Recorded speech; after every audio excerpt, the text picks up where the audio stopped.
NGN Majlis obviously has been very active online. It's great that we see all of you here physically in our office. And we promise you that we will continue this. I'm happy to see that NGN Majlis today is moderated, and the panelists, all I think from the IT community. This gives us great pride, and it gives us great pride that we are the technology enabler. And at the same time, it gives us pride that this becomes like an awareness session to the community, the IT community, and at the same time, something that we can bring new topics that we can reach. I encourage you to continue, and I hope to see you always running and moderating the session. Thank you very much.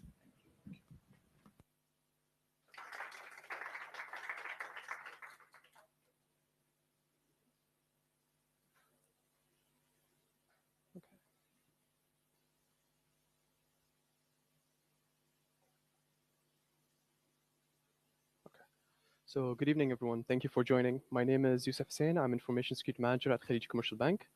Today we'll be covering the first of a four-part ransomware series hosted by NGN International here in Bahrain. I have with me some of the most brilliant points that Bahrain has to offer in terms of technology and specifically security. So thank you for joining. So I believe the issue with security in Bahrain is that there's a lack of knowledge. A lot of things are happening on a daily basis. Not many people know about what's going on. So what we're aiming to do today is shed light on what's happening in the security field, specifically with ransomware attacks. There are ransomware attacks happening in the region. We just don't always hear about them. And in today's talk, we'll be covering the first phase of a ransomware's life cycle, which is the initial access. So thank you for joining. And our experts will be talking about the initial access, what's happening in the ransomware's life cycle. To start with, I'd like to say that, in my opinion, and please feel free to jump in my opinion, the main reason why there's a lack of awareness is because of two things. The first one, when you work in security, you automatically lose something, the bragging rights, basically. So when I sit with my friends, with my colleagues, they always talk about the new deals that they're working on, the lawsuits if they're involved in, the new designs that we're working on for buildings. But when it comes to my turn to talk, I can't tell them that we prevented this kind of attack. I cannot tell them that, okay, I discovered this vulnerability that allows you to bypass the system, make anonymous transactions. So we lose a lot of these privileges. We cannot brag about this. We can't tell our family members what we do every day at work. So this is the first reason why I think in Bahrain, not many people talk about security. The second reason is there's a stigma around the vulnerabilities and disclosing that you were a victim of a ransomware or any security incident. No one really wants to come and say to the public that my bank or my organization was hit, that we lost data, we lost money. There's a stigma around this, and people just don't want to disclose this. So for the general public, nothing's happening. They don't hear about these attacks because no one's talking about them. So in their opinion, there's nothing going on. And then suddenly when we hear one attack, one organization being hit, they're like, oh, the attacks are on the rise. But are they really on the rise, or is it just that someone finally is starting to talk about it? So inshallah, in today's talk, we'll be shedding light on the ransomware, the initial access, and all these issues that no one's really talking about. So I'll start with you, Amin. Yes. So if you don't mind giving us a quick background about yourself, and sure. And since we are starting with the initial access and we're taking it from one step at a time, can you start with the basics? What is a ransomware? Sure. So my name is Amin Al-Tajir. Pleasure to be here. Thank you so much for having me. I actually manage an AI business that goes by the name of Infiniteware, but I had my fair share with cybersecurity. I'm actually a technical person, so I'm a big fan of talking about these things. So basically, ransomware is a type of malware that attacks your machine with the whole goal of trying to encrypt your data. And there are some derivatives that try to leak some of your data. And the problem is you're trying to twist the arm of the, basically the victim by saying, if you don't pay the ransom, you're not going to be able to have your data back, or it's going to be leaked outside. So this is the gist of it. Now, what happens is a lot of people think that it's going to be an easy game, so where you just pay the money and that's it. But the reality of it is a lot of people do a lot of pressure. Basically, if you don't pay now, it's going to be doubling tomorrow. And this really adds a lot of pressure on victims and everything, and a lot of other people out there. The problem also, just like what you said, there's this sort of situation, especially here in the Middle East, in my humble opinion, that a lot of people feel that, oh, this is not going to happen here. This happens in the West. There's no way that's going to happen here. But the reality of it, especially if you work in the banking sector, just like what for the majority of us here, a lot of things are happening and nobody's talking about it. And this is really a big issue because this is a problem of culture. You need to build a forum where experts can basically communicate and discuss how they get their problems, how they can go about fixing it. But generally speaking, SSA it's basically a malware, very specialized in the idea of encryption. And this is where the problem also is. I mean, if you think about it, if you're running a studio, if you're running a specific business that has nothing to do with IT, you might think this is not going to hit me. But the reality is, if your whole world revolves around data, you're going to be out of business in a single day if you don't manage it. And this is what happens to my clients as well. So you mentioned something about saying that it's not going to hit me. Now, Lockbit is a very famous ransomware group. I visited their website in the deep web a couple of months ago, and majority of their listed victims was around 400 plus. Majority of their victims were small family businesses, non-profit organizations, farms, these very small organizations. So this really shows that anyone and everyone is a possible target. So I'd like to hear your take on this.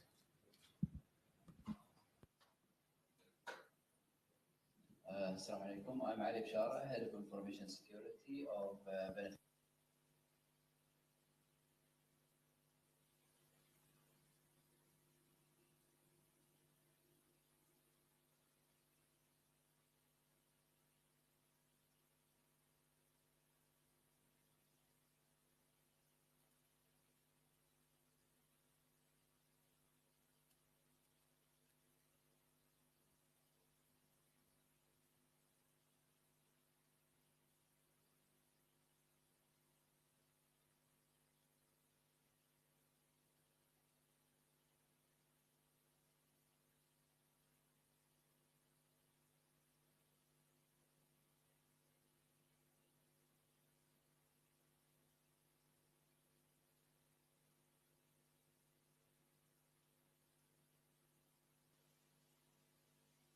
Have it in many big businesses in Bahrain, which is the lack of prioritization of security.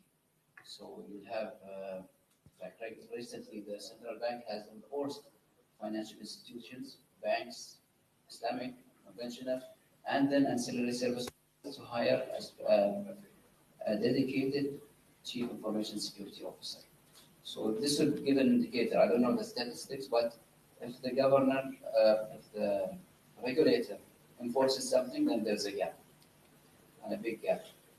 Some people are outsourcing the full security, and we have heard about some incidents. Of course, sharing information, disclosing about which bank got hacked or how they were attacked. As you mentioned, this is a struggle that we hear in maybe every security gathering. They would say we need to share information, create a platform, or do something for sharing information. Maybe one solution is that maybe one company or one entity will take the data from everyone and it will anonymize it. So all of us in the security field will have the information, but we will not know which bank exactly got attacked by others. And now talk about Lockbit later. Sure. So this falls under something called collective defense, as you mentioned. So if one organization, consider us four as separate entities. If Amin as an entity got compromised, I will have the information. If Ali as an entity got compromised, I'll have the information. I'll be able to take proactive approach before I wait for it to actually reach me. So in your opinion, why aren't organizations doing this right now? Why are they still waiting for, like Ali said, the governor to put out a rule that all organizations need to be involved in this kind of collective defense program? In my humble opinion, I think they are afraid of reputational damage. And the lack of knowledge and expertise with the customers in general, like the general public. Their problem is when they hear about a bank being compromised, everybody thinks they lost their money. So they'll immediately go on the fastest chance as possible to move to another bank. And no bank wants that to happen. That's what I think right now. Okay. Unless it's regulated, then there is a very high chance that it never happens. Okay, that's very fair. Now, regarding the ransomware, I mean, you already mentioned that their goal is financial gain. For the most part, yes, but there are other goals as well. Exactly. So there are other goals. Is it just mostly financial gain, but there's also reputational damage. Sure, 100%. There's also the bragging rights. I managed to compromise this organization or this company. So what are the reasons why they would attack it? And just like Mr. Ali mentioned, there are very small organizations, family businesses that are being compromised. Why hit these? Can these guys even pay the ransom? Basically, because they're the easiest, basically chain to start with. So, I mean, back in the day, if you really want to get, you wanted to get to the gold, you would hit the big, basically, whales. But now what the idea is, you just have to really pick on those, small players and try and really pressure them into paying money. And from my experience, I work with studios in Bahrain, I work with other consulting companies, and they all have the same issue. And the funny thing is, it all goes back because they don't really care about their hygiene, security. So some of them they never heard about patching before. Some of them don't even, just like what Ali said, they don't even care about having security on board. Michael, and the idea is culture is the main cornerstone to everything. You have to have an understanding that everything revolves around, like if you have business that revolves around IT, you have to have the basics. And one of them is IT security. But if you think about it, what happens in Bahrain or in any small country, you have one guy that has multiple hats. He's the guy that cleans the office, and at the same time he actually does the backups and he does the security work. So without that mantra, without that state of mind where you have somebody dedicated to cleaning all of that work, you're not going to have a proper job. But coming back to your question, it's on the rise because it's so easy to get monetization from. For example, now with crypto, and everyone is talking about crypto. Crypto is basically the easiest way to transfer, financial power means without going through regulated systems. So back in the day, if you wanted to send money, you have to go through SWIFT. Now, with the blink of an eye, you can basically send funds from one place to another. Bitcoin, especially when you're the cryptocurrency money, was done to circumvent the. So it is the perfect tool for pressure somebody else into paying the ransom. Okay, so that's very interesting. Now, from January 1st, 2022 up until September 1st, in the United States alone, 50 institutions in the education system were hit, including 26 universities and colleges and 24 schools, including daycares and kindergartens. So it really doesn't make sense. Why would you hit a kindergarten? Why would you attack a kindergarten and hit them with the ransomware? Why would you do that? Can they even pay the ransom? And a follow-up question would be, let's say somehow they manage to raise the funds to pay the ransom. Now, as the victim, can I trust that the attacker will not publish my information and they'll give me the decryptor? What's your take on this? You can't trust any attacker, honestly. It started with an attack. There is no way to guarantee that you will get your data. And the thing is, mostly schools get attacked because they contain sensitive information. You literally use this information a few years from now to use their social security numbers and fake identities and stuff like that, which we don't have in Bahrain. Because generally, it's a valuable information. It's very sensitive piece of information. And those schools are more likely to pay than any other organization.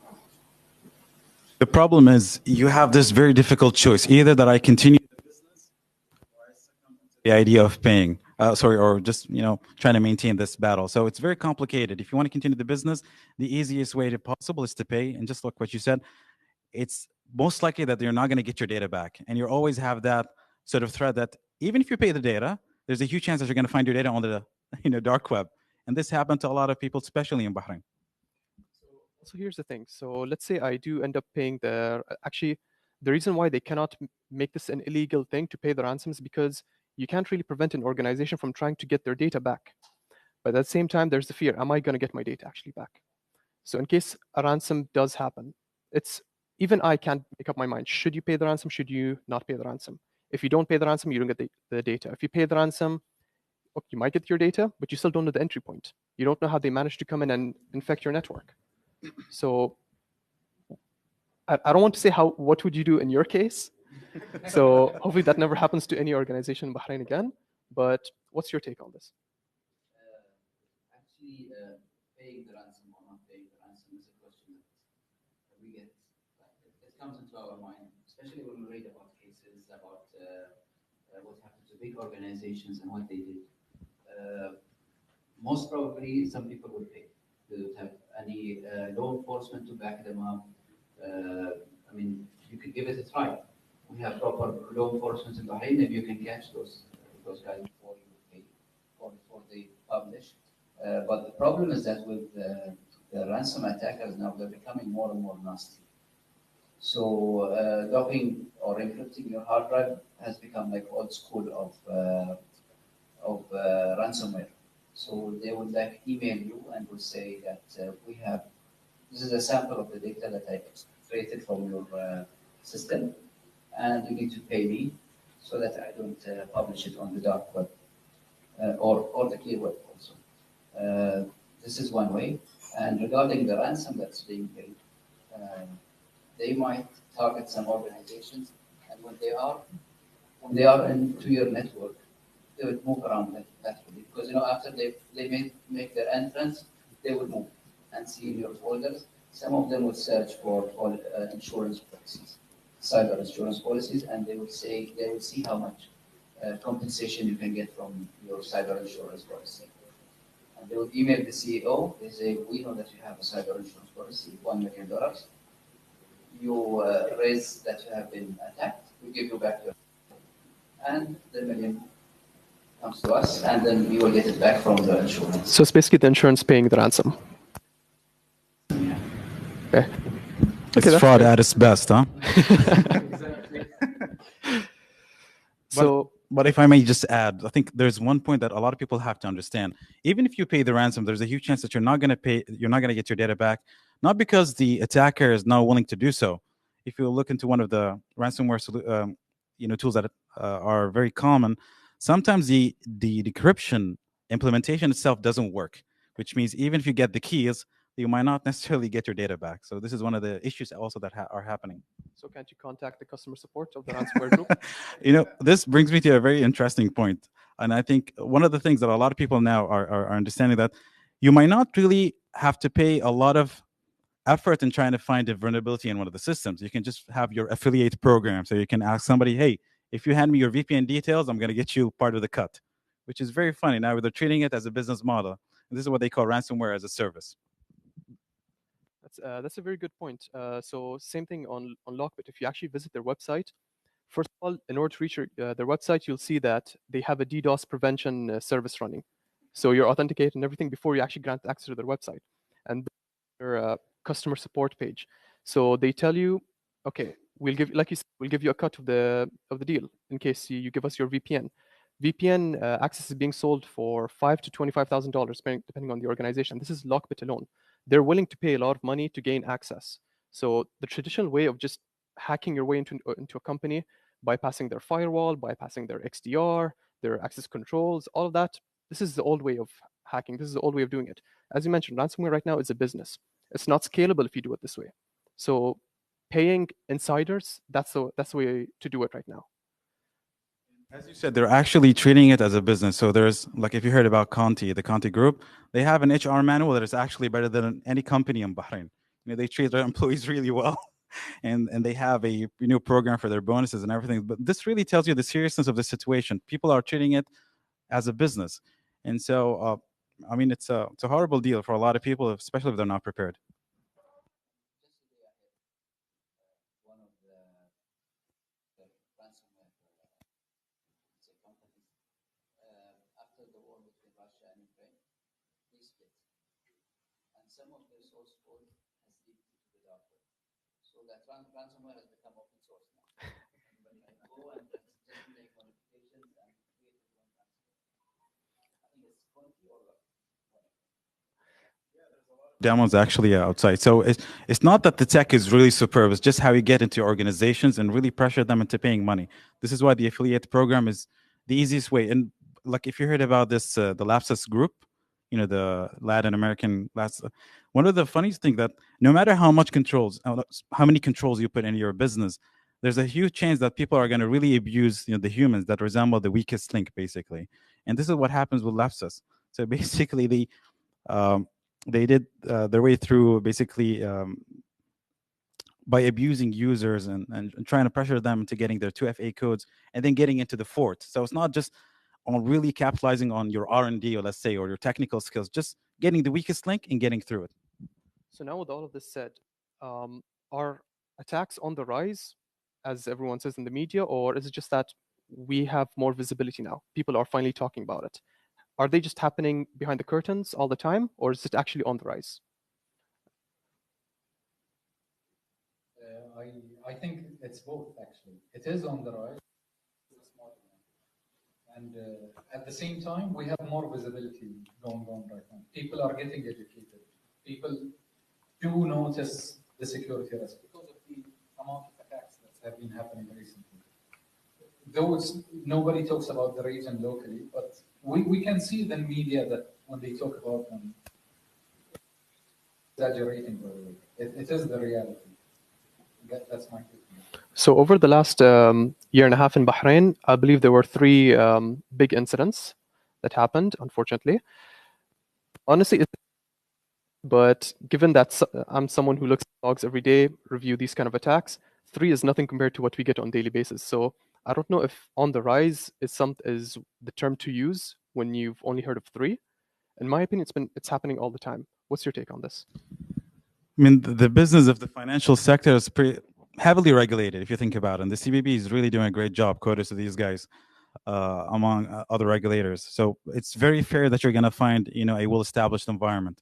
But it's not that the financial institution is where the harm is. You have other industries. So small businesses, what you said, and everybody is susceptible to that kind of attack.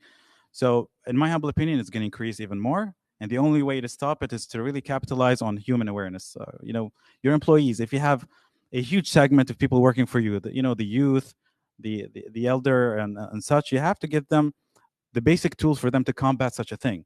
It's just as easy as sending somebody a link and you're done for the day. You're not going to have it's so easy to just send somebody a link and pressure them into doing so. And so for me, honestly, no matter how much money you spend on enforcing more stuff on your controls, if your employees are not, connected to any sort of education in cybersecurity, you're done for the day. So Ali, aside from the education part, what about the insider threats? Like Lockbit is offering $5,000. That's almost 2,000 Bahraini dinars, up to 25,000 just for a simple VPN access. They don't ask you to do anything, just provide them your credentials, and you get up to 20. Oh, there's insider threat. By the way, don't get any ideas. He's good. $25,000. That's a lot of money. Absolutely, if you get caught. So, but the thing is, how this problem? Actually, this goes back to the hygiene that was mentioned earlier. When you have proper governance of information security, and you have proper support from your top management, that your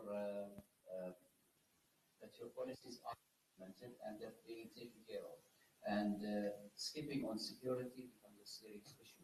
If this becomes a culture in the company, this will prevent a lot of what will happen.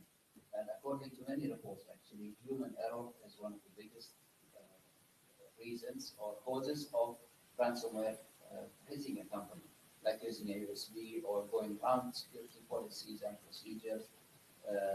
Also, making security as part of every project. Some of my maybe heated conversations at work is, why do you need to get this data? Why do you need this feed? Why do you need this feed? Responsibility. Why do you need the name? Why do you need data, for example? And that. So minimizing the data that you take is key also for you.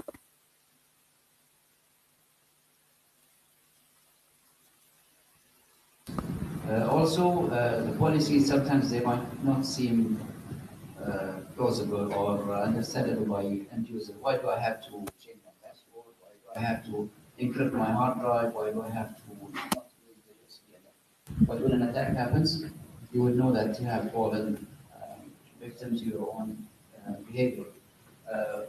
Actually, I mentioned a big breach that happened in 2015. The Office of Personnel Management in the United States. This is like the CSP for bank. 21 million background information records were stolen. These background information were like not only your date of birth, your medical history, if you're taking drugs, if you're taking antidepressants, travel history, and everything. This was leaked. This information should have been into the CIA, but this organization was collecting this information as well. So when this got leaked, they didn't know the extent of the damage of this leak. You working as like human resources and that, you might not expect that, but the data leaking from you would cause to your employees and to others. Some of those were agents, spies. So all the travel history was exposed to the attackers. They say it's China, but one of the main reasons was not prioritizing security. I really do second Ali on the biggest. I'm sorry, I'm taking over here. Data classification is a pretty hot topic. And in order for you to understand the kind of impact that or the damage control plan, is to at least have a categorization of your data. Do we have public data? Do we have internal data? Do we have classified stuff? So a lot of businesses don't spend time doing that in the beginning. And so when you have exfiltration of data, you can't really tell the amount of damage or the amount of damage. For me personally, I always view it, speaking about the heated conversation that you had, it's always this debate between efficiency versus security. There's no one solution to everything. You always have to have that back and forth sort of energy. There are moments where you have to really have to take a stand and say no is a big no, or sometimes you have to be flexible if the damage is not going to happen. And so I completely second you on that point. Okay. Oh, it's true. Struggle. Yes. So Ali also mentioned something very important, human error. Now, I mean, I believe your expertise in development comes in handy for this question.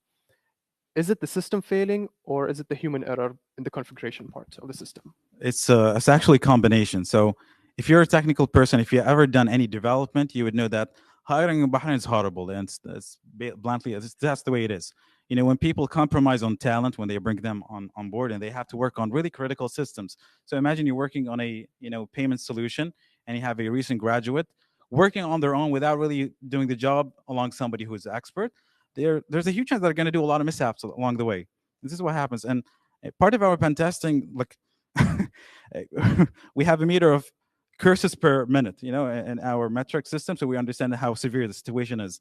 And when we investigate some of the system, we get shocked by, the amount of shortcuts that people do in order to get the job done, while not really focus on simple stuff. For example, buffer overflow, SQL injection.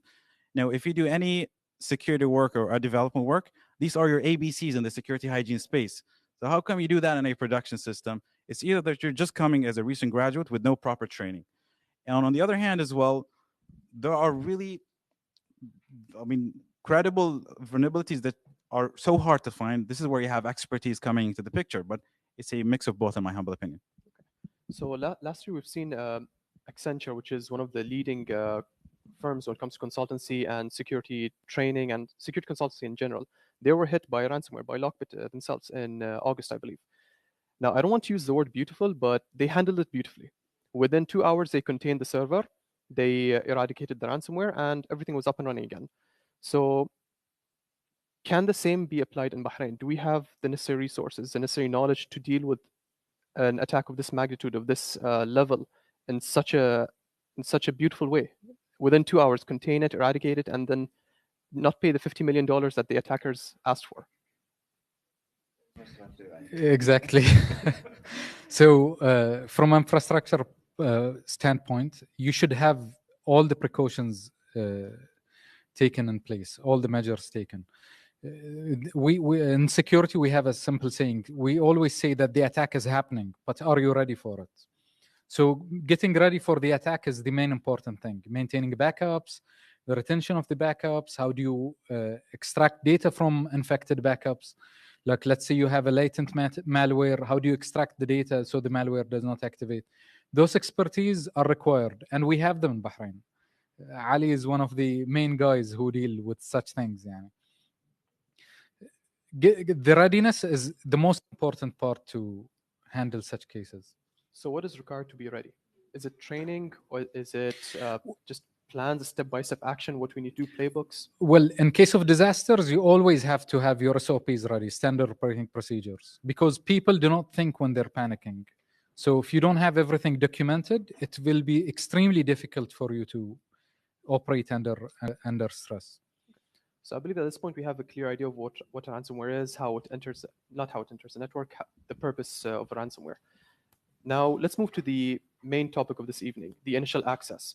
Now, Ali, what are some of the ways that a threat actor can enter the network and deploy the ransomware? Okay, this could be simply by clicking on a link, or before it used to be downloading something. So they would send you a document or something. Now it's just an infected link that will take you to a website that will infect you automatically with a pixel or something. And also, as we have mentioned, there's like services now. You can hire someone to give you initial access of VPN. You can buy data from the dark web. Usernames and passwords are being sold. And unfortunately, many organizations are still not using two-factor authentication. And more so, username and password would be good. One of the attacks also that happens is when a user is not educated to use a different password for his personal accounts and for his work account, which is like it could be by seconds. Within seconds, the hacker could get you access to your system if he catches one of your accounts. You might have like proper awareness that you're not going to use your work email in a public computer or something, or a public Wi-Fi, but you will use your Gmail or use your social media, and you enter the password, and you're using the password all over your websites. So you've given the attacker the foothold on your network. And as Amin said, I could spend millions protecting the company, and the attack would come from inside. So, I mean, all the points that he mentioned, they seem too simple. Email, clicking a link. Now, when we hear ransomware, we think of mission impossible way of penetrating the network. That's not the case, yeah. Why is it so simple? It is just so simple because, you know, in our corporate jobs, a lot of people have to have access to the internet. They have to do their job. You have SaaS services. You have all these things that allow you to expose yourself to the internet. So if the infrastructure doesn't really block, so we have, you know, if you don't have an antivirus, or if you don't have a DLP solution, if you don't have those things happening, kicking in your infrastructure, you have the weight on basically a huge amount of weight is going to be in the hands of the users. And so I keep coming to this corner store of culture. You might hire people, but maybe for different reasons that are not going to back you up on your argument. For example, if you have outsourced employees, people who have no incentive to stay vigilant. You know, people are saying, you know what, by the end of the year, we're already going to lose our job. So what the hell? What's the point of staying on edge? And if exactly the way I view it, like even when you have a huge issue like that, and the reason in Bahrain, this is a huge incentive for people to understand the severity of the subject. I can't really believe that a lot of security folks in InfoSec in Bahrain are still outsourced. They're outsourced. I mean, you have to really underestimate, as we say in Bahrain. You got to give them. Yes, they're really underpaid. So this is probably the best thing that happens to them, basically, to stay on edge. So that's a very interesting point. It's not necessarily that they're going to do something malicious, but for example, you mentioned underpaid. Since they're underpaid, in 2-3 months they're going to find a better paying job. They're going to move. So your security team is not stable. Yeah. It's continuously shifting. It's continuously changing. So that itself is a risk to your organization. If you don't have a stable security team, they don't understand the controls that you have in place, no one's going to be able to protect you properly. So one point that I'd like to discuss is, we've already mentioned that these are the entry points. Now, I think one of the most critical points would be the internal threat.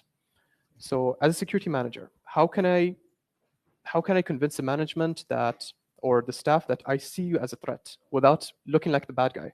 Because it's true, they are a threat. Today they could be on our side, tomorrow they might not, intentionally or unintentionally. So how can we address this point, the internal threat? User selling his VPN, or just intentionally or unintentionally introducing the malware in the network? Minimizing user access, classifying the data so users would see only the data that's relevant to them. Educating your users, showing them that they're part of the organization. Whatever impacts you is going to impact them. They're going to lose their job. Such things will help to an extent, but if there is a will, there is a way. If they decide to do that, then your only way is going back to the. Maybe I'll add for awareness and education. Me as a CISO, responsible for security, I need to be able to communicate to my management, to my board, who are not technical, what I'm protecting them from and what threat they are facing. Like the terms that Amin mentioned, NDR, XDR, DLP, and that. Maybe the only understood word was antivirus, which is very old. Yeah. But if I speak to my management, top management, and tell them NDR, XDR, I need this, I need 500,000 dinars or something just to protect. They'll say, why are you spending this money? So you're not convincing them with like a story of what's going to happen, of the threat that they are actually facing. One of the heated discussions was saying no for one of the projects to go on the cloud. Okay. And everybody was shocked. So what I said, I gave an example, which really happened. Because working with the cloud is very easy. And administering the cloud is very user-friendly and everything. But you can make an S3 bucket, like a hard drive of the cloud, private and public with a toggle. So when you toggle it to public, then it becomes public to everyone. So you need to have proper governance, proper trained people on managing the cloud and that. And in some situations, the data is very sensitive that you don't want to risk keeping it outside. So it's that easy to misconfigure something and allow them inside. Yeah. So this is your employee, but he was not educated on the security of the cloud. He went to like AWS Basics or AWS Administrator, but he didn't go to administering the security. While security is part of his options, just to play with toggles. Oh, did it work? Let me try this. Oh, public. This means internal, public internal. He thinks. Exactly, that's correct. Yeah. The way I see it, the chances, thank you. The chances of you shooting yourself in the foot, if you work with the cloud, is higher than doing it on premise. And a lot of people have to understand that with efficiency and easiness comes the the chances of you breaking things fast. So I would like to go back to the internal threat discussion a bit. So I'll give you a scenario that I've personally been in. A little over a year ago, we had a staff that left the organization. That staff had interesting access. When they left, we noticed that after 2 to 3 weeks, even though we put in the request to revoke his access and everything, after he left by maybe 2 to 3 weeks, we noticed that, okay, not all his access were revoked. When we reported this, we noticed that the reaction was, oh, this guy's been here for a very long time. He's not going to do anything. There's no reason to escalate this at this level. We trust this person. He left, but he's not going to do anything. So how would you react in this case? How do you convince the management that, okay, he left, he's a good person, but we still can't, we have to see everyone as a potential threat. So Ali, I'd actually like you to cover this. Caesar question. Given your experience, I'd like you to handle this. You know, one other thing they say about a person who left the organization, we needed access to his email. Or sometimes if it's an interesting person, he has locked many of the folders that he had access to. And you can't use it except with his username. This happens, but we have like strict procedures for people who have left, like proper user access review. And also, you know, if somebody leaves, I know where to pull the flags for that person. And I have a proper policy. Like you have, like, for example, a grace period for the internal system, but the external access is totally closed. But internal, you have like 1 month or something period, and then I will lock it. You do your job. I'm doing my job, protecting the company, and you do your job, capturing the data or something. This was like two processes and procedures, yes. Proper processes for development, for saving documents. Something as simple as our policy says, do not store your files on your local machine. Store them on shared drives. Some people will not follow this. Until a crisis happens, until you have to go to DR or something, you say, oh, I need access to my machine because I have some.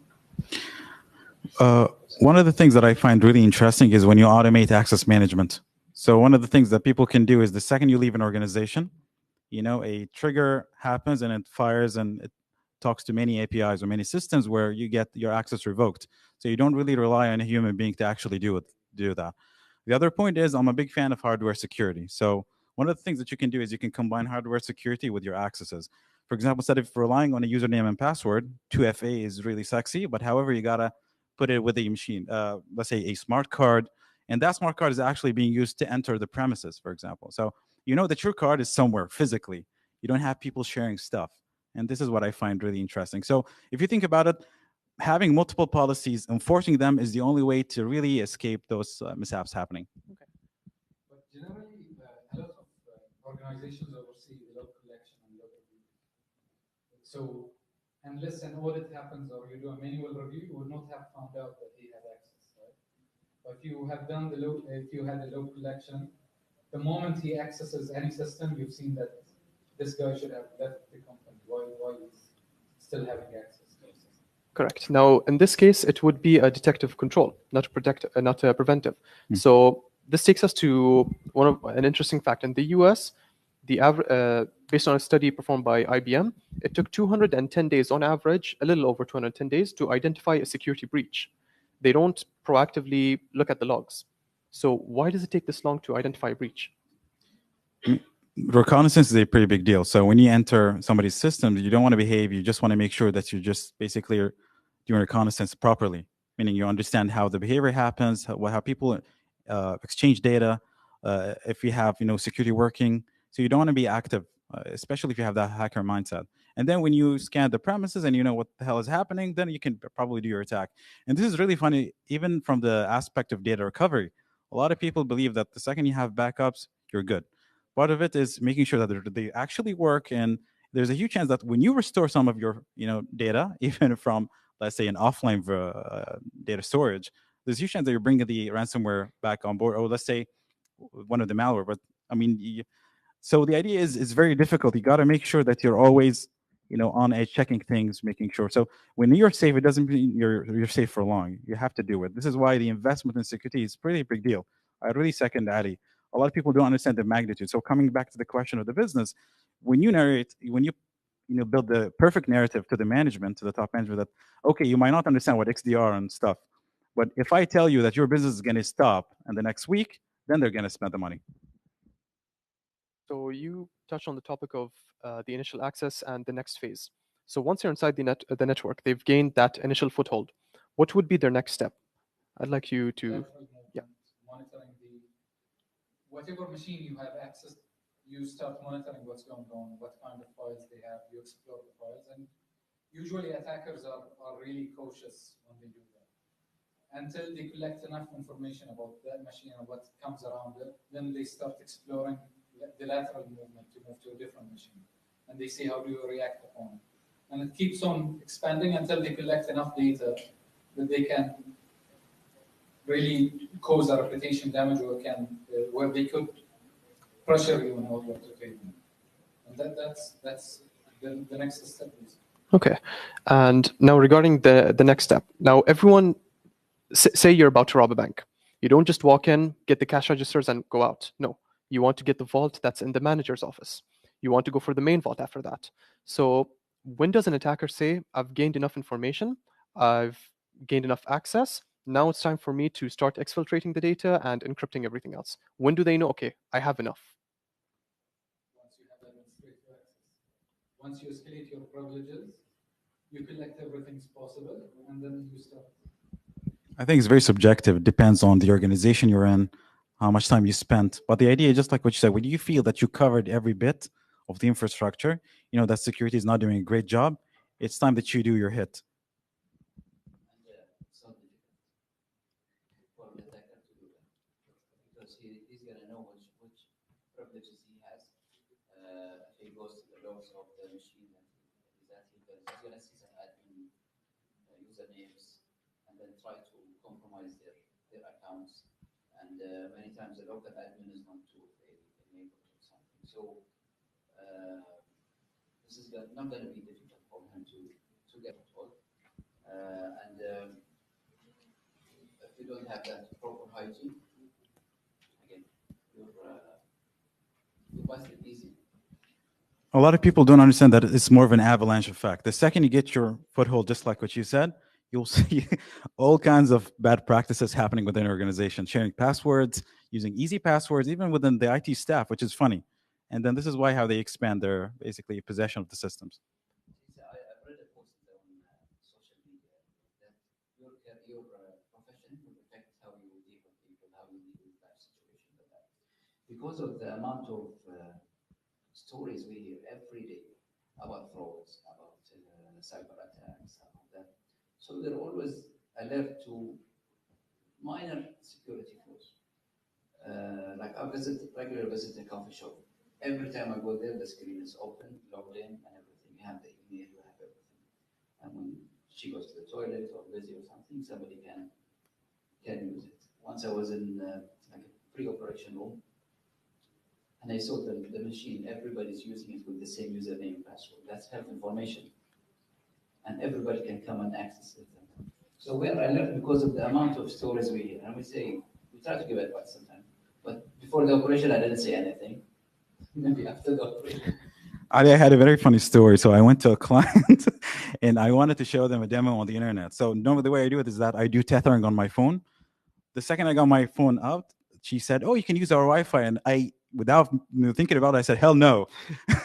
And she got really offended because she did not really understand the paranoid person that I am. So one very interesting thing is the latest attack that hit Uber. So the way they managed to enter the network was to just bother a staff and send them push notifications repeatedly, and then they impersonated an Uber IT staff member. They called them, they're like, yeah, in order for the notification to stop, you have to click accept. And they clicked accept. They just entered the network, and like Ali said, it's not that difficult. When they entered the network, they found shares, they found PowerShell scripts with admin username and password. All sort of bad practices, encoded passwords and everything. Maybe we can ask one of the audience who is not in security. Do you know what Yusuf has just spoke about the two-factor? Who's not in security? I'm not. Okay, go ahead. But I do know about it. Yeah. Okay. I'm passionate about it. I'm not in security. How did they manage to get that? Or do you know the term that's used for that? Yeah, I think it's known as fatigue. Authentication fatigue, yeah, or 2FA fatigue. Yeah. How does that happen? You keep bugging the person. Press yes, press yes. Yes. So what's going to happen is like sometimes you have two-factor authentication on your Gmail. When you're using a new device, it will tell you, is that you on your mobile? Is that you, yes or no? You will say no. Then again, the attacker has your password, and he's trying again and again. So you say yes or no, and press no, no, no. Maybe at the end you will think that Gmail has a bug or something. So you click yes, and that's it. You give him access to your email. That easy.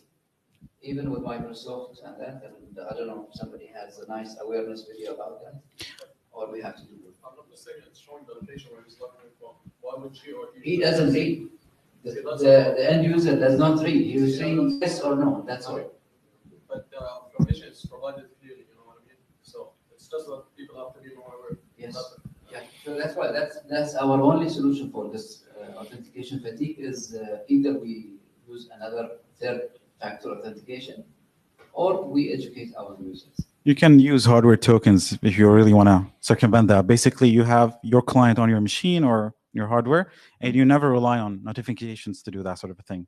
See, regarding the push notifications, I hate seeing notifications on my phone. Yeah. Any notification I get, I had to just swipe it and make sure it's cleared. So this is one of the main reasons why I'm against push notifications, because if I'm using that and someone tries to use that against me, at some point I'm just going to be so upset and just might end up pressing yes, because I hate seeing notifications on my phone. I like to clear everything. Good one. But it happens to the best of us. It's very true. It's a very simple. At some point, you can just nag and annoy someone until they just give you access. You don't need to be that advanced. You don't need to be your attack doesn't need to be that complicated. All you have to do is just annoy someone long enough. This is what happened with Lepsis. So a lot of people, when they hear the name Lepsis, they get shocked. Like, okay, these guys are really technical and stuff. But the idea is they're a bunch of teenagers, and what they do is they do nagging really, really, really good.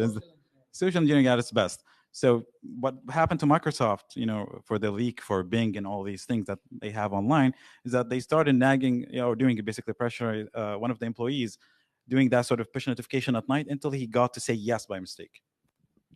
So that's great. I'd like to change the topic a little bit now. Now, I'd like you to consider me as someone who does not know anything about security. I'm just a technical person. I don't know anything. So we've already answered the question, why does it take so long to identify a threat? Now, my next question is, you've clearly identified that, okay, an entry point could be through phishing, through a link, through just USB connections. Now, as someone who doesn't understand security, my initial thought would be like, okay, why not block them? Sounds that simple. So why is it not that simple? The way I view it is that common sense is not so common after all. So the way you want to go about it is that you have to work on the state of mind of your employees and the people that are around you. There's no one solution that fits everything, basically. You have to judge everything in the moment. So if you're working in a very sensitive space, you got to really judge the situation. Should I use that? Should I not use that? And so it's all about common sense and education. I think this is the front line for any organization. And generally, a lot of people underestimate the attack. So if I come to tell you that you're going to lose all of your data, you say, I don't have anything stored on my laptop. But it's not only that data. It's about your passwords, the extent of your social networks. Even the same password could be used for your e-banking logins. And it's a cascade effect.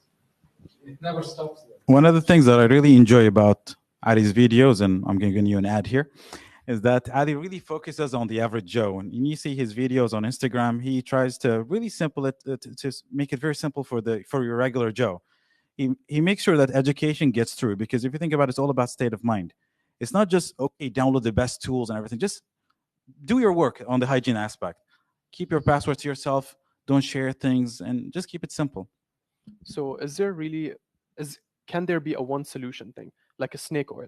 If you just apply this one solution, or if you just follow these instructions, you're secure from ransomware. Can this be created? Is this out there, or can it even be out there? Ali? Waiting for someone to say yes. Good one. So you can't have just one solution. Why not? Because IT infrastructure and IT is complicated and it's improving every second. And the attackers are improving. And they are waiting on any white paper or any vulnerability that gets out.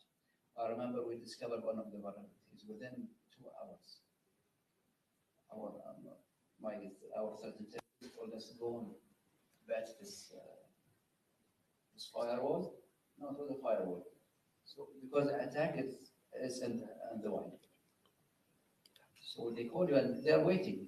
And the white papers or something, once they disclose the vulnerability, it would give them everything. Just change the IP address, and you get it to split out all the usernames and passwords of the VPN. So this is important for you as an organization to have like a SOC, a proper threat intelligence. This will make you aware. Maybe one of your third-party vendors got attacked, and they have a list of them. They're monitoring them, so they would alert you immediately to take action. People have to understand that this is an ongoing exercise. So, for example, just like what he said, a 0-day exploit is going to ruin your day, even if you're safe. But if that moment, if you're just late by, let's say, a couple of minutes, it could be down the drain in no time. So. This was Equifax, one of the biggest credit reference bureaus in North America. One of the reasons they were attacked was a vulnerability that was late to be patched. They were using like traditional email to no ticketing system, just email to communicate about a vulnerability. So there's no accountability, and it was a vulnerability that gave them further insight. Yeah. Once you're inside, you're an insider. So this happens, like I said, happens to the best of us. We've seen this happen with Accenture, with Mandiant, even though they never formally acknowledged the ransomware. Same thing has just happened to Uber. These are multi-billion-dollar organizations. They have the money. It's not like they're small. They can't allocate funds or budget to security.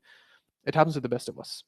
So where does that leave the low-hanging fruit, the smaller organizations that don't actually have the budget for this? How do they protect themselves from ransomware? Is it just user education? They can't afford the actual security systems. The way I view it, you have responsibility across two arms. The first one is the services that you rely on. So if you imagine you're relying on a SaaS service, just like with AWS, they say security in the cloud and security, and basically, I believe on the cloud. So the idea is there's work that you can do to your limits. But the human aspect is what I would emphasize on if I was a small business. Just practice common sense. Don't share stuff. Stay hygienic. Don't share devices. And then the rest can be done by the service provider that you've done your due diligence on. But I mean, for big corporates, you have a further runway where you can experiment with stuff. But if you're a small business, it's pretty hard, honestly. Still is. So again, I have a question for you, Ali. Let's go back to assuming I don't know anything about security. I'm just your normal staff. I don't have any experience with technology nor security. I'm not even interested in knowing about security. So any security training that you assign to me, I'm just going to do it out of compliance purposes. So what you have, if you talk to me about security for more than 1 minute, my mind's going to drift. I'm not going to focus. I'm going to start thinking about something else. So in 1 minute, how can you deliver a message to me that's not only going to show me my responsibility, but also get me interested in security? Well, simply if I'm a small business and I have that employee, that employee should know that if we lose business, he's going to lose his job. So generally, I'll tell you, if I lose business, you lost your job, and we'll end up actually trying to recover from that loss. And it's a reputation damage, so there is a very high chance that we don't get back in business anymore. And in general, security does not impact the business itself. It's going to impact you as a user. If the business gets compromised, most probably your credentials get compromised too, which most likely will be using the same credentials across the board. So what about you, Ali? How would you tackle this point? I'm still not interested. I just want to come in, do my daily work, go back home. I don't want to go through security training. If you talk to me for more than 2 to 3 minutes, I'm just going to drift. My mind's going to drift to somewhere else. So how will you deliver that message and make me understand my responsibility towards the organization? Let's be careful to the employees as well. Most of them would like to follow security hygiene or something. We can have some other solutions, like something's waiting for me for approval now, like paid phishing services. So I'm going to do a phishing attack on all company or a specific department. That's going to give me statistics: who opened the email, who clicked on the link, who followed, who gave the password, all that. And then I will see how educated my people are for phishing and that. So I can start by maybe going and talking to that employee. Fallen a victim for that. Maybe if he doesn't improve or he doesn't shape up, maybe it's going to be like to his manager. So we escalate little by little. But for me, I don't like to make security as a burden and as a hated department, which normally it is. So, and one of the researches I've read is that if your users don't like your policy and they find a way around it, and they will find a way around it, like a USB or something, and you're not very a little bit flexible for them, they will use the backdoor. And if you are more reliant later on with your policy, they will still use the backdoor, not your policy or your solution. Yeah. So be gentle with the users. Most of them would like to protect the company. Nobody will sell his access. We have been so hard on employees today. Yeah. So nobody's going to sell his access or VPN or something to compromise the company. Yeah. That's a very fair point. So even though we could see them as a potential threat, we still have to understand that, okay, they are restricted to certain knowledge in their field. They don't know exactly what could go wrong. So like you mentioned, it has to be balanced. Business and security has to be balanced. And this is something I like to repeat a lot. Security does not lead. The business decides where they want to go. Security makes sure they get there safely. We don't tell them, okay, you don't have this box. You're only allowed to play in this box. No. You tell me where you want to go, I'll get you there safely. That's how security should work with business. And as you mentioned, if you block something for them, they'll find a way around it. I mean, this is the human nature. If you put someone in prison, they'll find a way out. This is the human nature. We always try to find another way of doing something if we're told not to. So with this, like any closing statements from your side? I mean, I'd like to hear from you finally. Just stay safe. Try to practice common sense. Security is for everyone.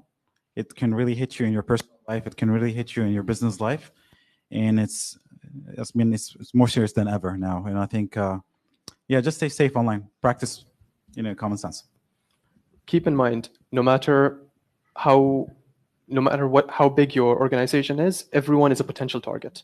Like I said, we've seen huge organizations like Accenture, Microsoft, Uber, all of them get hit. We've seen small organizations like family businesses, farms that have 2 to 10 employees get hit. So everyone is a potential victim. So any final statements from your side? I usually say teach your kids too. If you have the knowledge, teach your kids, because they can spread the word. Kids spread the word much better than adults do, and generally they learn pretty quick. So stay safe, practice good security measures, spend money on yourself to learn more, and that's all from my side. Ali? From my side, it's a message for my IT colleagues. This is quoted from a recent book by Neil Daswani and Modir Bayadi. It's called Big Breaches. This was published in 2021, so after the pandemic. So they said there are 7 habits for proper security.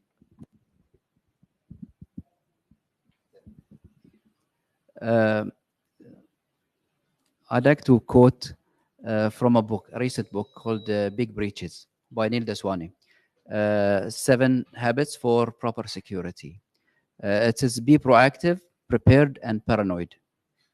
Okay, this is the one. Be mission critic, and build security and privacy in the beginning of every project.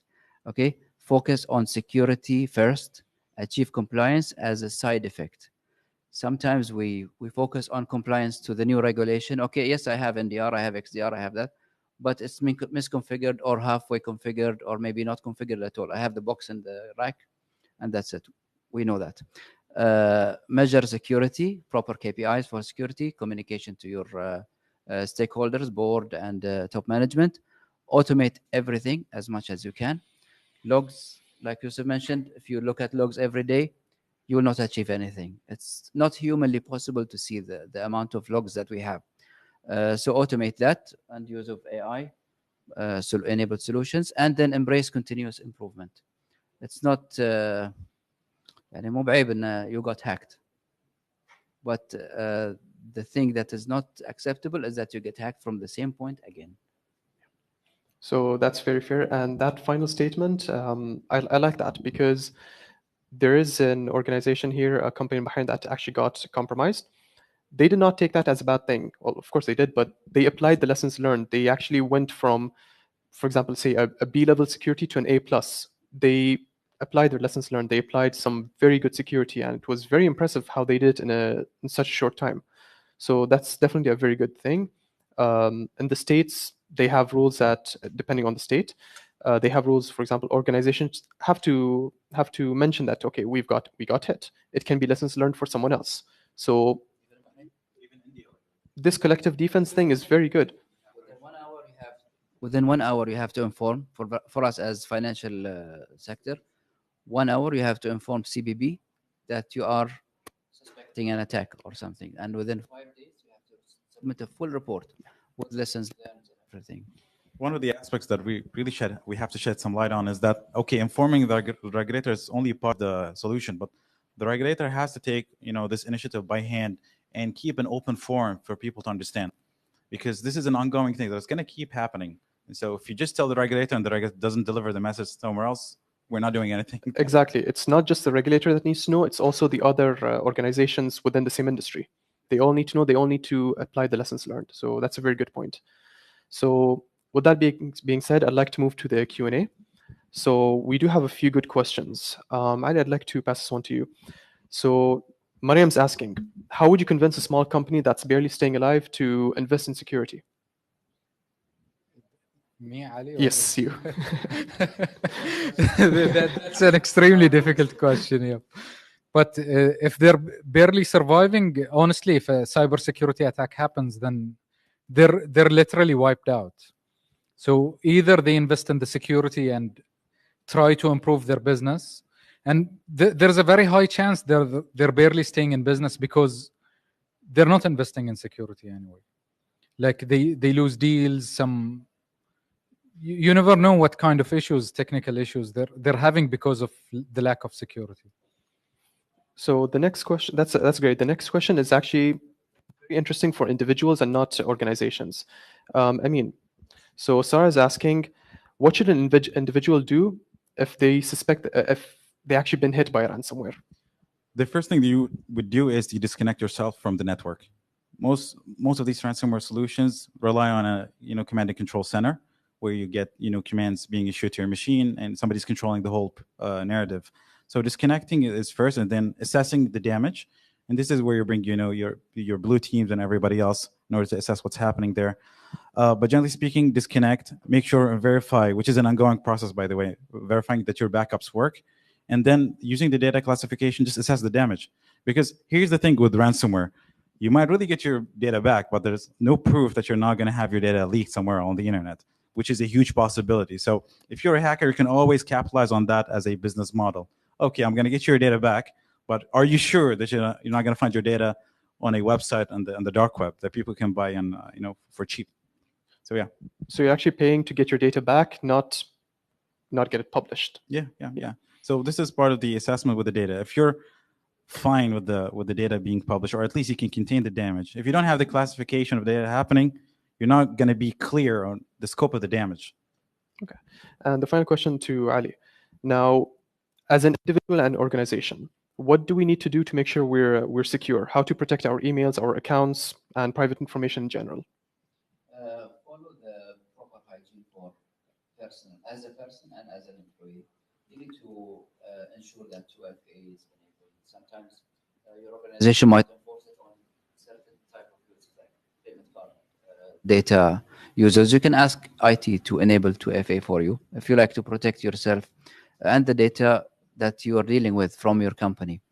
And also going back to corporations, an important thing is that to classify your data, and the disaster is that you don't know what data you have, how much data you're harvesting.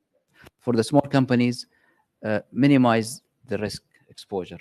So you don't need to collect data. You don't need to do that. If you have like trade secrets, make them offline. If you're a very small company, like small factory or that. One thing I want to add, if you guys don't mind, the idea of doing simulation is really interesting. So being prepared beforehand, before the storm hits, gets you really far, because just like what I said, when you're in a pressuring situation, you're not going to think clearly. So a lot of people do live plays, where they bring the management and they say, hey, we have a catastrophe. Can you manage it? And then you look at the thought process and they're prepared if they don't have gaps. And this is really interesting because you don't want to explore when the whole thing happens for the first time. So these simulations, they're amazing. It puts you in a real life scenario, almost, but at the risk of potentially offending people within the organization in case they're unable to respond to it. So how can we tackle that problem? The way I see it is that business supersedes, these small biases and small issues, because at the end of the day, we're all part of a single ship, and we want the business to survive. So if you have personal issues with egos, we have a bigger problem than security. Okay, so that's very good. It's very, very clear. Any questions from the audience here? Don't be shy. That's good. I think what he was saying is that you do a fire drill anyway. People are upset if they have to go down 20 floors, but then they do it. So True. If you have to enforce it like that, you have to go through pain to get gain. It's true. It's painful. Not many people want to actually go through the simulation, but you realize that, okay, you actually have to do this. It's for the safety of everyone. We've done it for the first time in a couple of past businesses. We were really shocked on, our misunderstanding of the whole situation. We always thought it's a very straightforward exercise. Shut this down and everything. But if you bring the whole factor of business into the idea, shutting down the network is just easy when you say it. But can you really practice it? Especially if you have a retail bank, let's say. Your reputation is on the line. So being prepared is the best way to go in everything in life. It takes practice. Very clear. Any other questions? Anyone? Suggestion, what was your question? Is there someone there? Yes. It's okay. Go ahead. Go ahead. My question is, can you anticipate the breach or an attack just through an IT audit, or do you actually have to do a VAPT exercise? I think you can anticipate it with like your IT being involved. You educate your IT guys, the administrators and the technical support, and they would notice differences of behaviors of the user machines sometimes.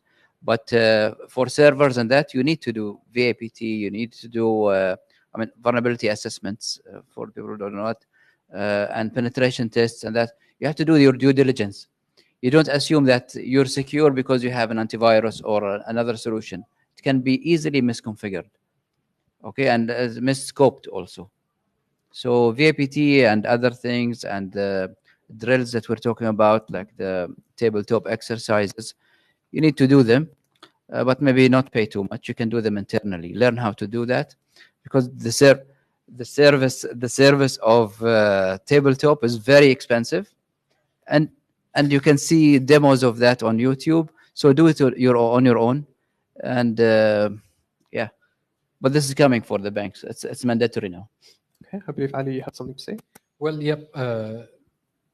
VAPTs generally are required to do regularly, especially for internet-facing systems. They're the most susceptible systems to be attacked. And I would generally suggest that you acquire a service, an external service, where you protect your internet-facing servers. So instead of passing the traffic directly through the internet to them, it has to go through a service like Cloudflare or Encapsula or whatever. They would have a SOC team that monitors the traffic, and if there is an anomaly shows up, they will take care of it and notify you on that. So one thing I'd actually like to add to that is the proactive monitoring of your location, basically. So what I mean by that is geopolitical events. Now, with the unfortunate event in Europe between Russia and Ukraine, a lot of countries that sided with Russia, they got hit by pro-Ukrainian groups. A lot of groups that were with Ukraine got hit by pro-Russian groups. So organizations in the Middle East that sided with either of the sides, they also got hit. So you need to understand politics as well. You need to understand where your country stands and what kind of attacks you can expect. So this has been a great example. We've seen countries in the Middle East, they refuse to choose a side. So with this whole thing, but even not choosing a side, you're still choosing a side. So because of that, they got hit. They got hit because they didn't choose this guy's side or that guy's side. That's why we're whispering. Maybe, Yusuf, I want to emphasize as somebody who manages development on the idea of supply chain attacks as well. You know, we as developers, we take things for granted. One of the things that we do is, you know, we go to a repository and we get all the requirements that we need for our projects, whether we're dealing with executables or websites, you know, or applications. Because we're taking things for granted sometimes, you know, especially in the Russian war that just happened with Ukraine, you know, a lot of people downloaded some of the libraries and they had ransomware embedded in them. So you not change anything in your workflow, but the second you bring some of those artifacts into your project, you're hit by the ransomware because you don't really validate the channels that are coming in, you know, the things that you're relying on the channel. So there's a bit of investment there as well. So what I'm trying to say, it all goes back on the way we, you know, fortify the whole thing. That's very good. Any other questions? I believe you had a point. Yes. This problem of explaining to employees within a minute, for example, the importance of security and right, the whole idea of security. I feel the idea at the end of the day is fear. That's the prime motivator, the prime mover, isn't it? Where if the employee understands the threat as a whole, the way you do it, then it's a done deal. You know, you don't have to explain any further. He understands, or he or she understands that this is a serious issue. So I think that's what is needed, not only for the employee level, but even as a whole. You know, if you're talking about the country or industries as a whole, they need to understand the threat. The job of the security management is to, you know, change the frequency of their message to the management, to the people, basically, to the beneficiaries. So if you're talking to the management, you got to understand that they're going to lose business. But if you're dealing with your average Joe, you got to keep them involved in the cause. If they're not part of the cause, you're losing an important asset in the deal. Any other questions? Yes. Is there any proper documents that every employee will sign that he will be responsible for any attack caused by him? So in banks generally, they part of the contracts that you sign that you're going to be part of the whole process and on being vigilant, let's say, in the whole cybersecurity space. But in my humble view, I've never seen anything that formally gets you, to be the responsible person, because it's a big responsibility. But companies have to really do proper training for employees when they come in. The mature banks, they do this religiously, meaning when you come on board, it's not just your technical skills. You got to really succeed in those tests in cybersecurity, the primitive stuff, before you're onboarded. Otherwise, you could be a threat to their organization. Maybe to add, Sir Muhammad, I haven't seen this document around. We have acceptable usage policy that you use the PC for that, don't use it for that and that. But you will be responsible for this kind of attack. Even with vendors now, I'm struggling to put this clause. They don't accept it. That'll make them responsible for security breach or something, because it's you can't put an amount for that. Depends how your lawyer is clever of inflating the effect. Especially given the numbers of attacks that are increasing everywhere, no one really wants to claim responsibility because they know at some point they might end up having to take responsibility for that attack. Even in PT, you're doing penetration testing. If you don't really care about the clauses that you put, you can be held responsible for finding something and maybe damaging a production system. So people want to escape responsibility whenever they can. That's true. What I mean is, after giving the proper workshops or presentation about cyber crimes or cyber attacks, the employee himself should have the responsibility not only have this awareness, because they won't care in the end. But if there will be a fine that, let's say, is going to pay 10,000 BD if there is any attack caused by him, even if it is not the real harm, but if there is a little fine, they will remember every time when they were going to click anything, they will remember this. This actually, I've seen it in the government. It's called لائحة الجزاءات والعقوبات, fines and punishments. It covers the basics. For example, sharing the password, using unauthorized software, tampering with your computer, and that it's all there. And there is strict formalities about it and process. First time, it's 1 day or 2 days until you get fired from your position. Some organizations have that also, but as monetary fine, it's not there. But there is 1 week, for example, without pay. Yeah. My problem with this sort of mentality is that you're not giving the incentive to the employees to report something when that happens. They want to keep it in the dark. So it's a very hard question. You want to keep them accountable, but you're not giving them the incentive to be part of the team when something happens. Balance. It's all about balance in life. So we do have yes, go ahead. Thank you. So I think the topic of smaller companies being targets of ransomware is a very interesting one, because you ask these entities usually and they'll tell you, look, my data is not worth much. But what if my medical records, regardless of how severe or not they are invaluable to me. So I think it's maybe also a question of responsibility for the person holding that data. Morality as well. Exactly. So who can take this topic up? I mean, enterprises, perhaps they understand it. So there are rules and regulations.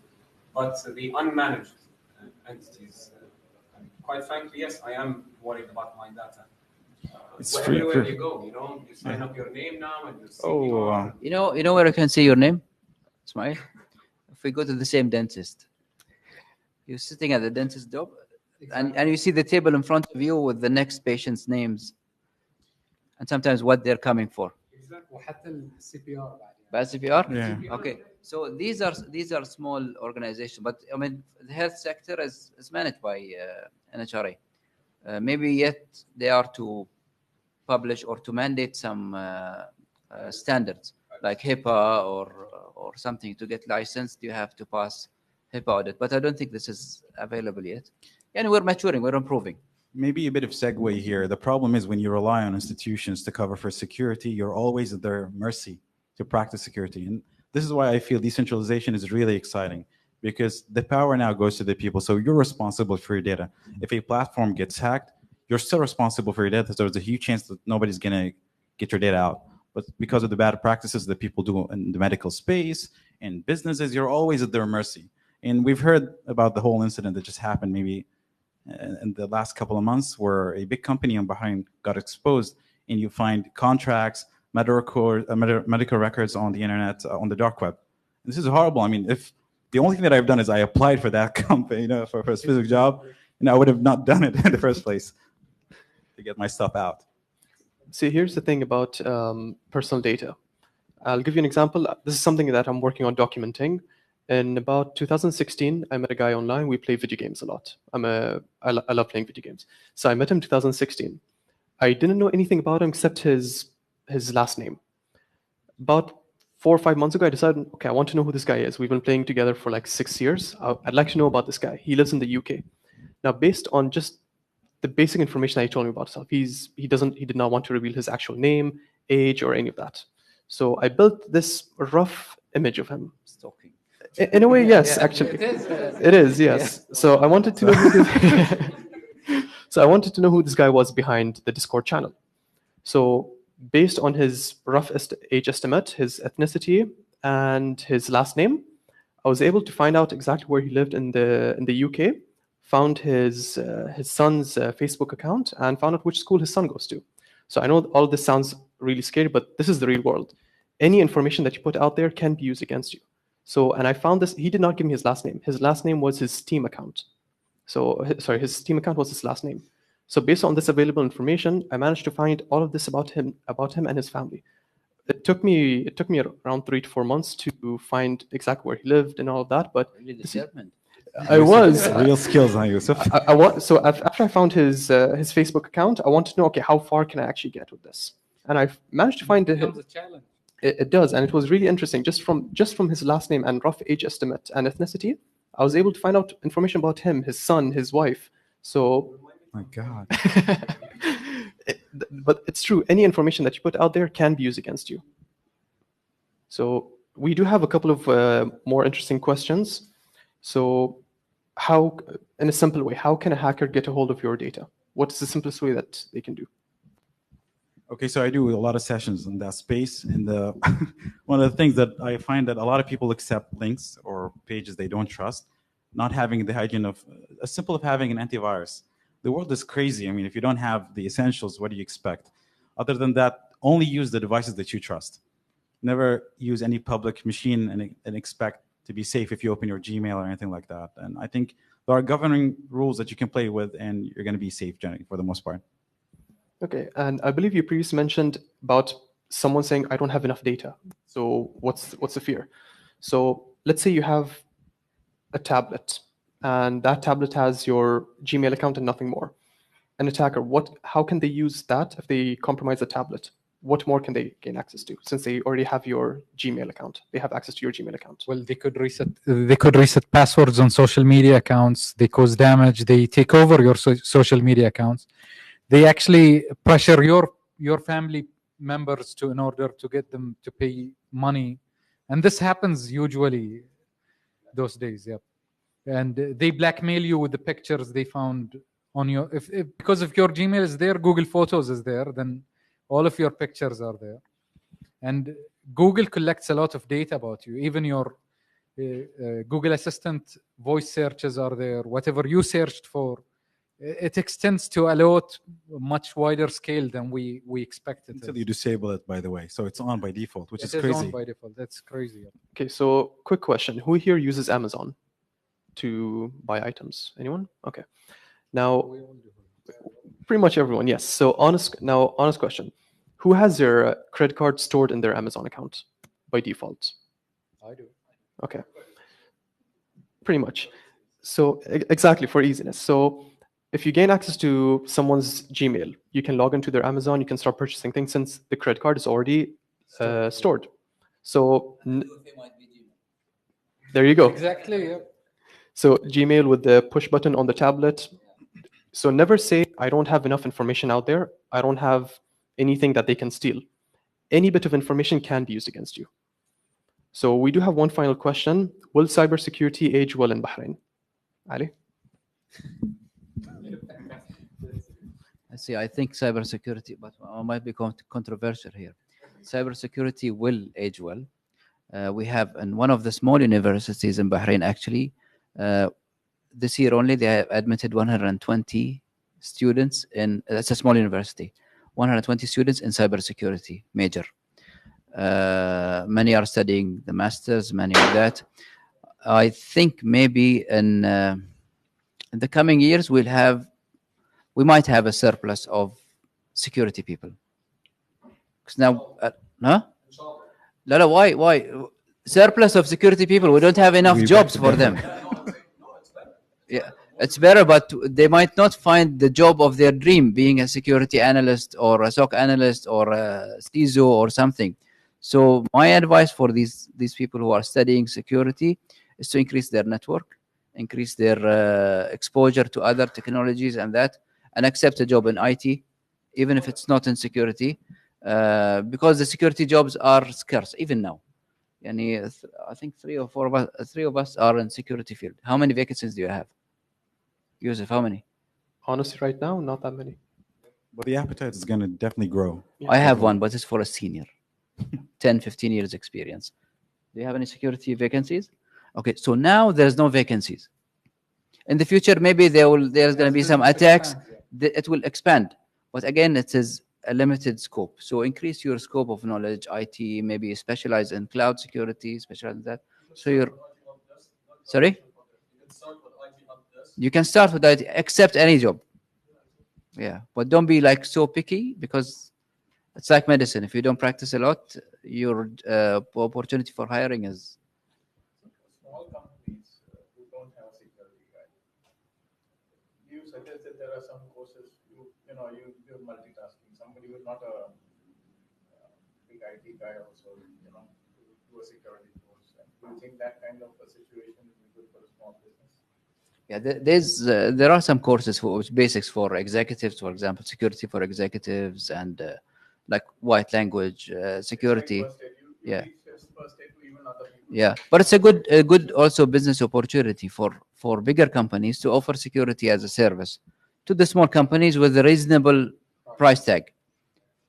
If you ask that barely surviving company to pay 10,000 dinars per year, it's not going to be feasible. So maybe a small group of entrepreneurs can make this small business. Big companies cannot quote below 10 or 20,000 because they have running costs and that. But small entrepreneurs can do that. Even graduates of cybersecurity. Businesses should treat it as a utility, just like with water and electricity.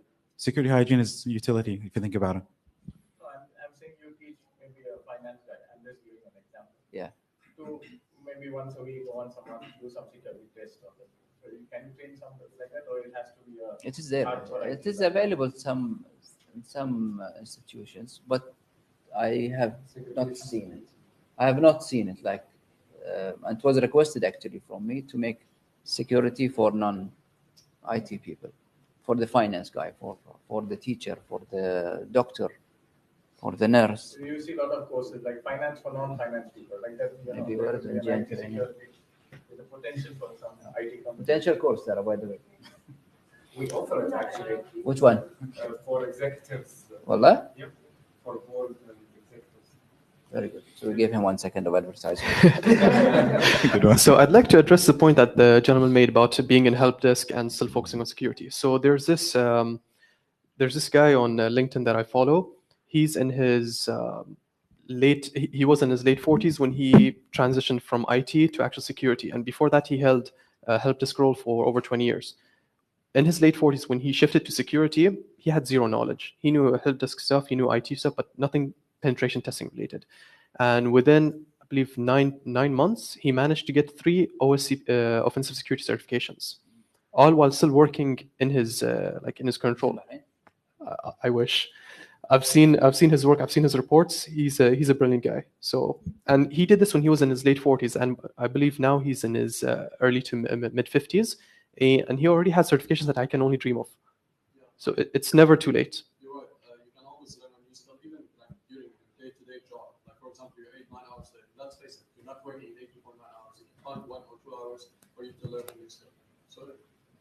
age doesn't really matter, to be honest. Exactly. And on the topic of certificates, Yusuf, and to be honest, you can see really well-educated individuals out there without certificates. So it doesn't, really affect it. Because some people, I know some brilliant individuals that don't have certificates because they don't really see them as value. How would you address that? So certifications, not everything is related to certifications, it's the knowledge. So certifications can be expensive, especially for college students. I'll give you a personal experience. 2 years ago, I participated in a capture the flag activity. And we were a team of 3. The 2 other guys with me are let me take a step back. Combination of the 2 of us who actually participated, the 3rd guy wasn't able to participate, but the combination of years of experience between myself and the other guy was 9 years of experience in security, information and cybersecurity. That my partner, he had about 3 years experience in penetration testing. We came in second. The team that got the first place was a university student. He had 0 experience, zero professional experience. He had 0 certifications.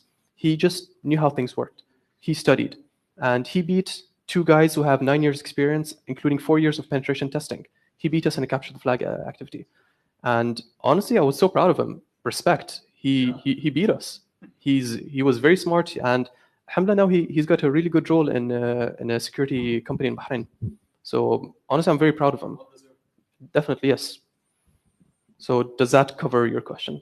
Yeah, fine. Okay. Okay. Any further questions? Yes. Unfortunately, in Bahrain, we have lack of awareness to hire security. Like some financial companies out of Bahrain, so they will hire a red team, blue team. They do a challenge inside the organization just to increase the protection of the infrastructure. So unfortunately, here we have a lack of this. We have a purple team, they call it, so they do both. So we have to increase that from courage. I always found red teaming really interesting because if you don't really coordinate it, a lot of things can really come up.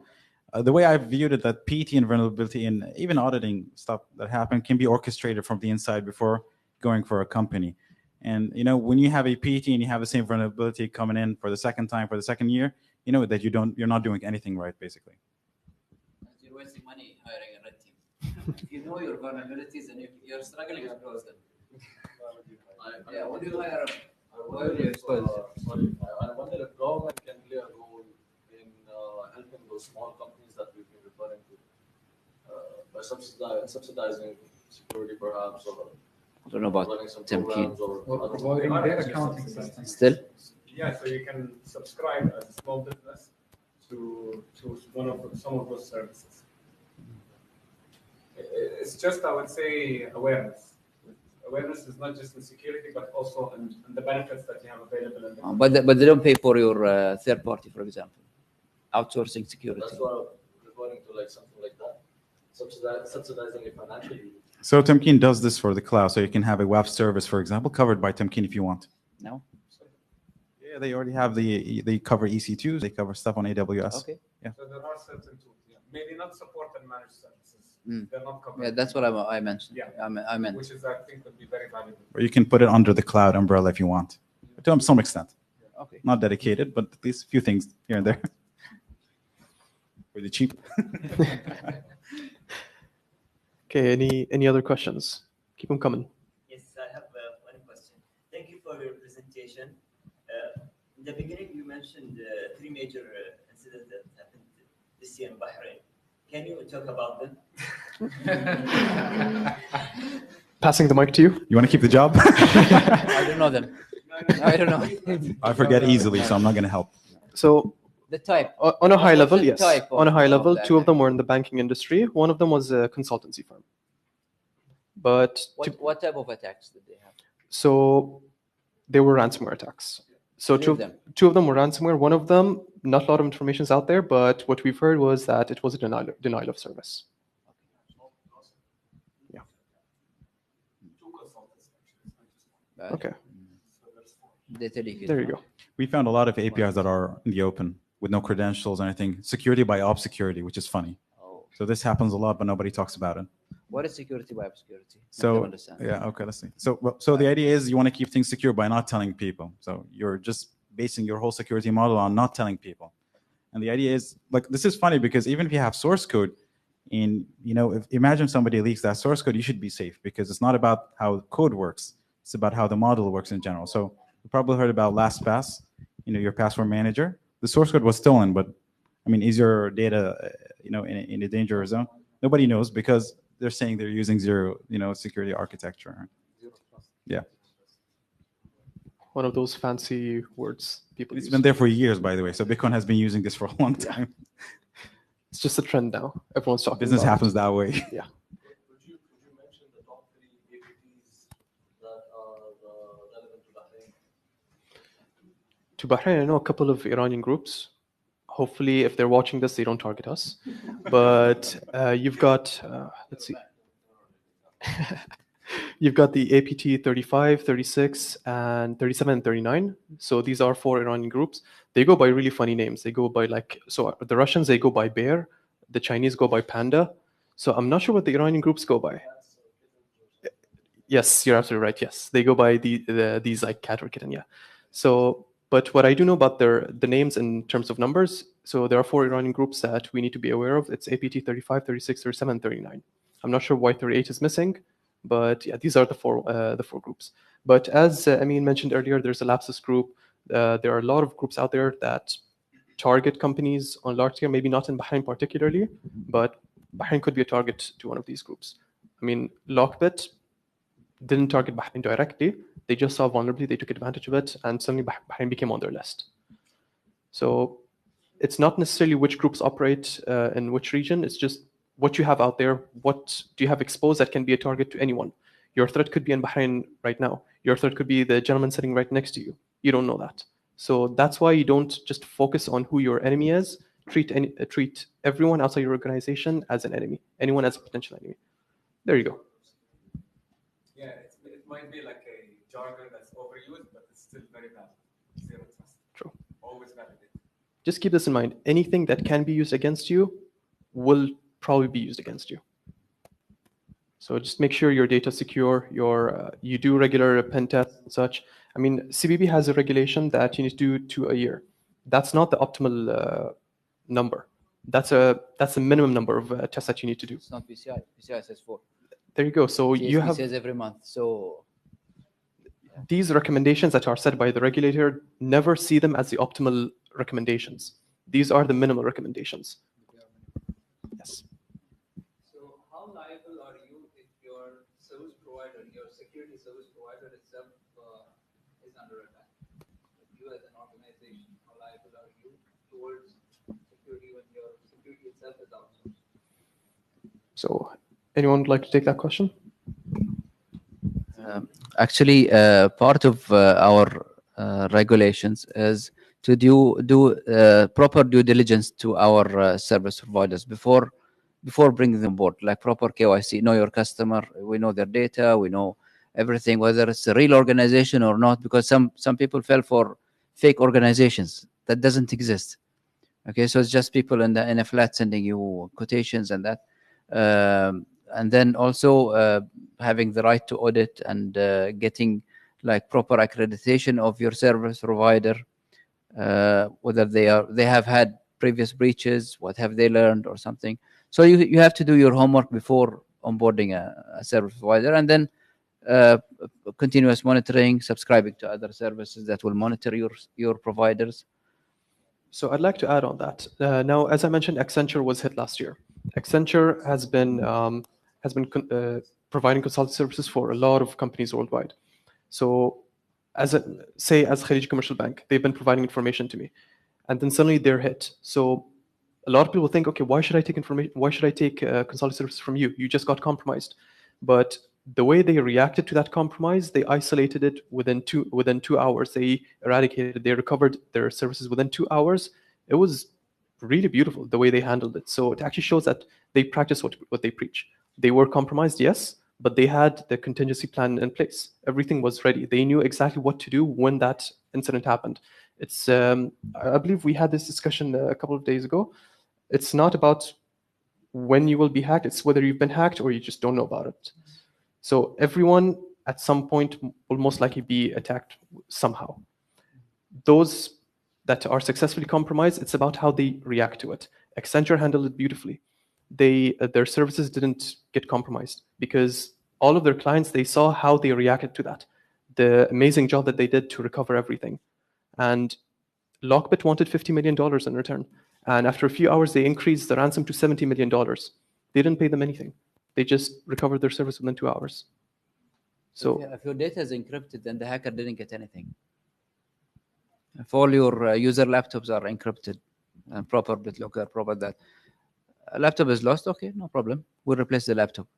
If you're confident about your encryption and that, so the hacker can play and do whatever he wants with properly encrypted data. This all goes back to culture as well. So Windows 11, for example, requires that you have a TPM. You know, that specific machinery in your hardware that encrypts data on the hardware. Nobody really goes for that. For them, this is a hassle. Let's go back to Windows 10. Yeah. So I've got one final question. This is a very interesting one. Are companies only looking for certifications when hiring, or is there another way for applicants to prove their knowledge?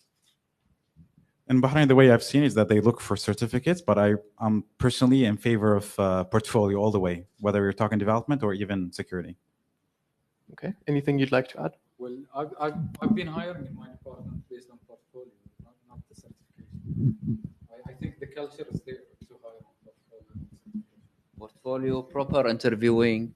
Unfortunately, there's a lot of lies in the CVs. I hear the funny thing I heard maybe 1 week ago. I was attending a course, and they said, "Okay, you want to appear as an expert and to have experience with, for example, Power BI. Download the free version, use it for a couple of weeks, and put it on your CV. Then you have experience with Power BI. You have experience with whatever called ITSM or Nessus or something. You have used it. You have exposure to that. But proper interviewing, especially for critical jobs like security, technical data, your employees are dealing with. It's easy to talk about stuff, but experiencing it is different. Yeah. So here's the thing. Having these amazing certifications on your CV will get you past the HR. But when you sit with the actual security team, it does not guarantee that you'll pass them. So unless you have that knowledge, so as you mentioned, having that certification on my CV for using something for 2 weeks. It will get you an interview. It will get you an interview. It will get you past the HR. You'll pass the HR checklist. Okay, this guy has a certification. But when you sit with the actual security team and they start asking you questions and you're unable to answer them, it doesn't work then. Yusuf, unless the bar is really low, on those teams. This happens a lot, by the way. True.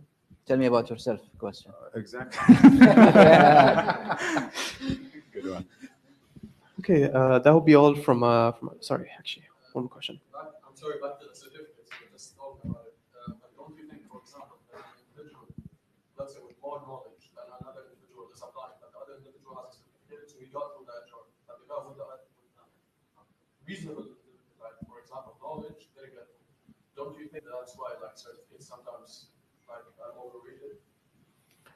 Certificates are important. I'll tell you that. For example, I'll give you an example. For penetration testing, if you go to a company and you don't have a certain certification, they'll be like, no, I don't trust you to come and attack my network. You don't know what you're doing. So for example, OSCP, it's a very important certification to have. If you don't have that, they won't allow you to do this kind of activity in their network.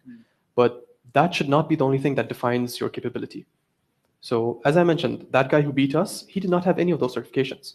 The gentleman that I was with in the team, he had OSCP, he had multiple certifications when it came to penetration testing. He had, on top of that, he had 3 years of experience. We still got beaten by a guy with no certifications. So while it might be unfair that the HR might judge you based on that, or not necessarily HR, a lot of people might judge you based on that. Unfortunately, it does not only come down. Fortunately, it does not only come down to certifications. So it is a bit unfortunate that that's the first thing they look at. Okay, with that being said, we'd like to thank you for attending this. I hope we shed some light on ransomware activity and access.